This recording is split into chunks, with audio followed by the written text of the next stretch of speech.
berkhotbah itu ada dua sebetulnya. Yang satu bungkusannya bagus banget, bagus, cakep, menarik, keren. Tapi kalau dilihat dalamnya, zong. Isinya sebetulnya muter-muter di situ aja.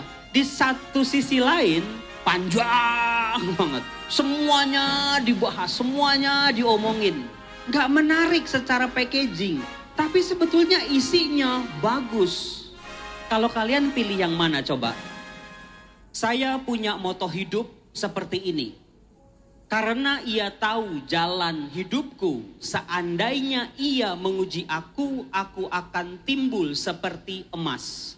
Itu diambil dari Ayub bab 23 ayat 10. Kalau kalian punya enggak ayat emas, kitab suci itu kan tebel, ada ribuan ayat. Masa sih enggak ada satu kalimat aja yang betul-betul Romo, kalau baca ayat ini kayaknya gue banget. Romo, ayat ini itu tuh jalan hidup saya banget. Siapa yang sudah punya ayat emas dalam hidupnya? Oke, puji Tuhan. Kalau yang belum bisa cari dari sekarang. Ada begitu banyak kalimat-kalimat firman-firman Tuhan yang memang mewakili. Jangan dikira kita baca kitab suci. Tetapi sebetulnya diri kitalah yang sedang dibaca oleh firman Tuhan. Let the Bible read you. Ini kuncinya. Itulah alasan mengapa saya menjadi seorang YouTuber.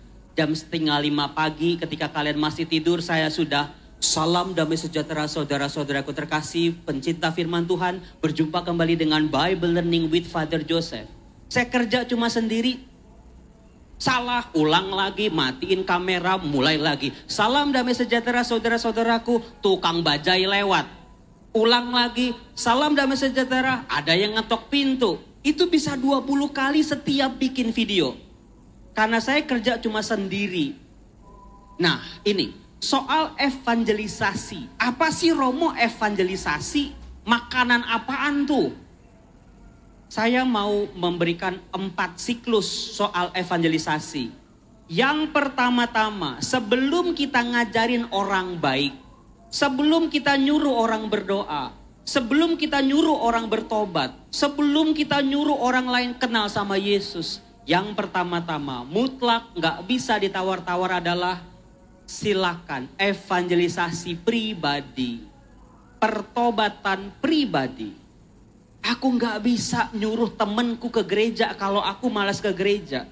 Aku gak bakalan didengerin kalau aku nyuruh-nyuruh orang rosario tapi aku gak pernah rosario. Aku gak bisa ngomong banyak hal tentang gereja Katolik tapi aku sendiri gak tahu harta apa yang dimiliki oleh gereja Katolik. Jadi pertobatan pribadi. Tapi catat, saya tidak mengharapkan kalian jadi malaikat semuanya. Satu-satu tumbuh sayap gitu, terus di kepalanya ada lingkaran, terus kalau jalan gak nginjek tanda, kalau nyanyi haleluya, haleluya. Enggak. Kita adalah pendosa, punya kelemahan, tetapi kita ditarik oleh Tuhan. Jadi jangan tunggu suci dulu, jangan tunggu nggak punya dosa dulu, baru terlibat dalam evangelisasi pribadi. Yang kedua, coba ketika kita sudah berevangelisasi pribadi, dicek orang-orang yang tinggal di sekeliling kita merasakan apa enggak. Jangan kita udah mewartakan, mempertobatkan orang-orang di seberang pulau, tapi di rumah aja, lu kalau makan aja lu nggak pernah berdoa, gitu misalnya. Lu aja kalau teleponan sama pacar lu sampai malam-malam nggak pernah rosario misalnya. Lu aja, jadi kayak kemakan gitu loh. Kita bisa hebat di luar tapi belum tentu kita hebat di rumah kita sendiri. Betul apa betul? Kadang-kadang malu Romo. Malu sama orang tua, malu sama kakak, malu sama adik. Ketika kita video call gitu ya, halo guys, ayo kita berdoa. Adik kita, cie-cie, bohong nih gitu. Langkah yang ketiga, pertobatan tidak hanya sebatas doa, tidak hanya sebatas teori. Coba beraksi. Aksinya apa? Ada begitu banyak. Nggak harus ke panti asuhan, nggak harus mendonorkan ginjal gitu ya. Nggak harus. Tapi aksimu, pertobatanku apa tindakan nyatanya? Setelah tindakan nyata bisa dirasakan, baru kembali ke refleksi. Apa yang bisa aku pelajari nih dari aksi nyataku? Ketemu sama orang-orang kecil, sama orang-orang di jalanan, sama emas-emas yang bersihin WC kalau di mall-mall. Itu coba sapa mereka. Mereka akan kayak diorangkan. Siapa di sini yang cita-citanya jadi ngosekin tai di WC mall? Kagak ada kan? Tapi kalau ada orang sampai seperti itu, bisa jadi ya cuman itu pekerjaan yang dia bisa. Orang tinggal berak aja, berakem tuh dia suruh bersihin. Coba sapa mereka. Makasih mas, makasih mbak. Senyumnya coba perhatiin. Wah, akan luar biasa. Lalu kalau udah begitu kalian refleksikan. Oh iya ya, dengan sapaan sederhana aja orang bisa bahagia. Baru mulai langsung lagi. Teruslah itu lingkaran. Saya baru nemu foto ini kemarin. Jujur Li, ada orang ngirim Rohmot. Ingat nggak foto ini? Saya mikir siapa itu? Itu kan Romojo. Anak muda yang jadi korban bulian. Hidung pesek, rambut belah tengah tuh. Sayangnya itu nggak jelas fotonya. Rambutnya belah tengah. Tahun 80 tuh belah tengah tuh jadi tren. Saya insecure karena saya BODOH. Bodoh sebodoh-bodohnya dalam arti harafiah. Saya hopeless. Nggak punya harapan saya. Cita-cita tertinggi saya adalah jadi teller Bank BCA di sebelah rumah saya. Cuman itu doang. Tapinya Tuhan merubah itu semua. Yosef, kamu jangan jadi teller Bank BCA, tapi jadi storyteller, the kindness of the world. Bagi Tuhan tidak ada yang mustahil kok. Tetapi Tuhan mentransformasi hidup saya. Saya ini jadi pastor ini kualat sebetulnya. Karena umur 17 tahun, saya kan aktif di Misdinar. Satu persatu teman-teman saya itu pindah gereja. Kalau gerejanya pindah paroki mending. Gereja yang begono-begono lah. Nah, saya jadi gak punya temen. Pastor paroki saya, khotbahnya begini. Ibu, bapak, saudara-saudaraku yang terkasih. Hari ini kita membahas. Makin hari, makin minggu saya kehilangan teman-teman gereja saya. Apa yang terjadi? Saya berlutut ketika pastor itu khotbah. Tuhan, boleh gak sih saya gantiin dia Tuhan? Bener, makanya kalau sama Tuhan jangan pernah bercanda. Begitu saya ditabiskan, saya ditempatin di paroki itu, bayangin coba. Tuhan mohon maaf. Romonya sih udah meninggal. Kuncinya ini. Saya gak mengharapkan kalian kanker dulu, kalian hancur dulu, kalian narkoba dulu, kalian seks bebas dulu untuk bisa bertobat. Enggak harus. Dengan situasi kita coba temukan turning point dalam hidupmu. Turning point dalam hidupmu. Apa? Masa hidup saya mau gini-gini terus sih? Masa emak saya mau banding-bandingin saya sama anak tetangga terus sih? Masa saya terus dibanding-bandingin sama kakak sama adik saya sih? Coba turning point. Next. Ini yang menjadi titik balik saya. Ketika saya memandang salib. Waktu itu saya sedang di luar negeri, benjolan di sini gede banget, makin gede nggak bisa ditutup-tutupin lagi. Saya diem waktu itu. Saya lagi menyelesaikan S3 saya, dimaki-maki dosen, wah udah biasa. Saya nangis betul-betul di gereja, nangis Tuhan. Saya kecewa dengan jalan hidup saya kecewa dengan rencanamu kalau begini jadinya. Tetapi waktu itu, saya memandang salib Tuhan. Sebuah salib yang menjadi energi kehidupan buat saya. Joseph, you are not alone. Kamu gak sendirian. Jangan takut. Kamu lebih berharga daripada burung pipit. Nah, saya mau liatin. Next. Perjalanan seorang Romo Yosef. Mungkin kamu bisa berkata, saya adalah seorang imam yang sangat amat beruntung. Kalau orang-orang kan lihat paus kan dari jauh, wah gitu, terus pakai pakai bendera kiprik gitu. Terus pausnya cuma lewat gitu aja. Ini di kamar pribadinya Bapak Paus. Tetapi ini dia, ada roller coaster dalam hidup saya. Next. Ini. Kalian tahu saya lagi berdoa di mana? Saya lagi berdoa di makam Tuhan Yesus di Yerusalem. Jelek-jelek gini saya udah keliling dunia ya, karena belajar kitab suci. Disinilah saya berasa Tuhan, apapun yang terjadi, mau mati hari ini, mau mati besok, mau mati 10 tahun lagi, I will do my best as a priest. Dan you know what? Ketika saya udah berserah sama Tuhan, dulu waktu sakit, Tuhan kenapa? Why me? Bahasa Italianya perché? Kenapa Tuhan? Kenapa begini? Kenapa begitu? Tuhan jawab aja kagak. Boro-boro, Yosef. Kagak.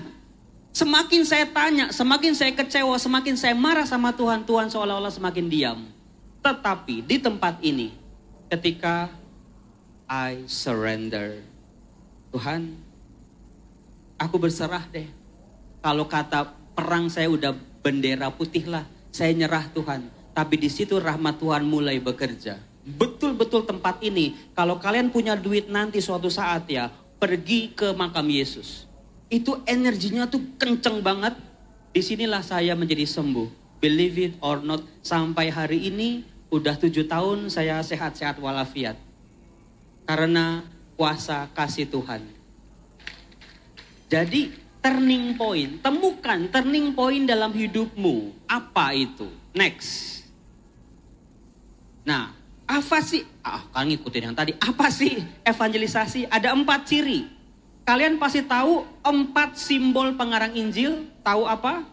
Misalnya, di situ ada burung elang, ada kerbau, ada singa, dan ada wujud manusia. Matius, Markus, Lukas, dan Yohanes. Tempekah kamu?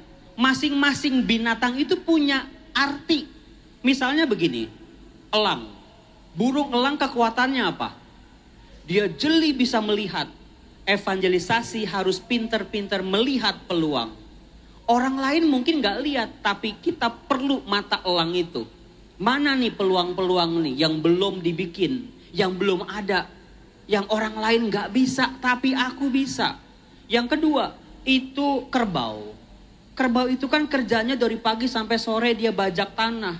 Artinya evangelisasi harus berani capek. Kalau gak mau capek, gak bakal berhasil evangelisasi. Yang ketiga itu singa. Singa itu mengaum, wow. Gak mungkin singa, meow. Gak mungkin. Singa itu gahar, wow. Untuk apa singa mengaum? Untuk mempertahankan teritorinya. Ini penting nih. Saya lihat banyak suster-suster joget-joget di TikTok. Saya mah kagak iri karena saya nggak bisa joget. Kalau mau dipaksa ya jadi kaku begitu. Kita orang Katolik harus tahu teritori kita apa sih yang harus kita lindungi, yang harus kita kuasai apa. Jangan sampai teritori kita dikuasai oleh orang lain. Misalnya ketika suster joget-joget, romo-romo joget-joget itu bagus, tapi ketika ngomong firman Tuhan, blaem-blaem. Artinya dia nggak menguasai teritorinya. OMK, apa teritori yang harus kalian kuasai? Harus kalian lindungi, apa? Dan jagalah itu dengan separuh nafas kalian. Kemudian yang terakhir, manusia. Binatang-binatang tadi, sebagus-bagusnya mereka, tetaplah binatang. Evangelisasi harus bisa berbahasa kasih seperti manusia. Bisa mengenal kelembutan, bisa mengenal cinta kasih.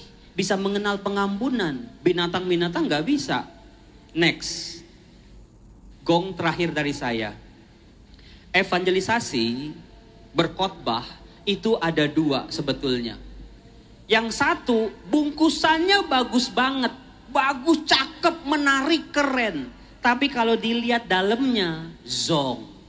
Ini orang khotbah bagus banget nih, lucu nih, keren, menarik nih. Tapi isinya sebetulnya muter-muter di situ aja. Di satu sisi lain, kita dengerin khotbah Romo itu, baru lihat wajahnya dia aja kita udah males. Panjang banget. Semuanya dibahas, semuanya diomongin.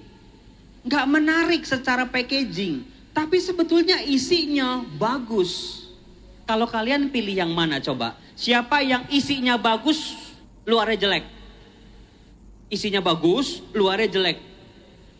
Kayak duren gitu ya, isinya kan bagus, luarnya jelek. Siapa yang isinya jelek, luarnya bagus? Saya waktu itu bertanya, kenapa kita nggak menciptakan isi bagus, packagingnya menarik? Kenapa nggak bisa kayak gitu? Menarik tapi ada isinya. Berisi tetapi di packagingnya bagus. Kenapa harus memilih kalau tidak dua-duanya? Betul nggak? Maka dari itu evangelisasi harus kayak gini. Jujur lagi, saya sudah mendidik 300 anak muda untuk menjadi YouTuber. Tapi jujur saya gagal. Romo kok nggak secepat Romo subscribernya? Romo kok yang nge-like kok lambat banget? 10 orang itu juga cuman papa, mama, dan keluarga saya doang. Dan saya nonton 5 kali. Jadi YouTuber itu nggak sembarangan sebetulnya. Kalau kita konsisten, ini dia yang orang muda harus belajar. Nggak di like, nggak ditonton, tetap bikin, tetap bikin, tetap bikin. Percayalah teman-teman, anak kecil berak 7 menit, penontonnya 30 juta guys. Itu anak kecil berak gitu doang. Anak kecil beli cupang 60 juta yang nonton. Masa kita ngomong firman Tuhan atau lakukan sesuatu yang baik, masa nggak ada yang nonton sih? Itu patokan saya di situ. Saya mau mengajarkan Anda belajar dari orang gagal. Kalian pernah dengar nggak? Ada satu kisah dalam kitab suci, orang gila di Gerasa. Yesus pergi ke sebuah daerah di luar bangsa Israel. Dia berjumpa dengan seorang yang kerasukan roh jahat. Itu ada di Markus bab 5. Markus bab 5. Saya ulang 2 kali berarti penting nih. Markus bab 5. Orang ini, bayangin kalau Anda baca nanti, dia diikat.